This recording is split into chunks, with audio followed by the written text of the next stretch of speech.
শেখ হাসিনার মামলায় প্রসিকিউশনের যুক্তিতর্ক উপস্থাপন শেষ হয়েছে। আগামী সোমবার আসামি পক্ষ যুক্তি উপস্থাপন করবে। দুপুরে আন্তর্জাতিক অপরাধ ট্রাইব্যুনালের চিফ প্রসিকিউটর তাজুল ইসলাম জানান, যুক্তিতর্কে জুলাই আগস্টে শেখ হাসিনা কিভাবে মানবতা বিরোধী অপরাধ করেছেন তা তুলে ধরা হয়েছে। আসামিদের সম্পদ থেকে ওই সময় ক্ষতিগ্রস্তদের ক্ষতিপূরণ দেওয়ার দাবি জানানো হয়েছে।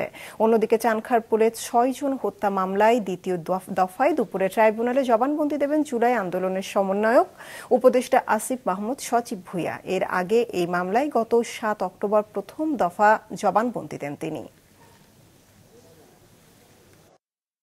তিনি যেহেতু সকল অপরাধীদের প্রাণভোমরা ছিলেন, সুপার স্ট্রাকচারের সকল স্ট্রাকচারের উপরে অবস্থান করতেন, তিনি অপরাধের নিউক্লিয়াস ছিলেন, তাকে চরম দণ্ড এই আইনে যেটা আছে সেটাই দেয়া শ্রেয়। যেহেতু অন্তত যদি প্রত্যেকটি হত্যার দায়ে একবার করে মৃত্যুদণ্ড হয়, তাহলে ১৪০০ মানুষকে হত্যার দায়ে অন্তত ১৪০০ বার মৃত্যুদণ্ড হওয়া উচিত। কিন্তু যেহেতু হিউম্যানলি এটা পসিবল না, অন্তত তাকে যদি একবার চরমদণ্ড না দেওয়া হয়, এটা অবিচার করা হবে।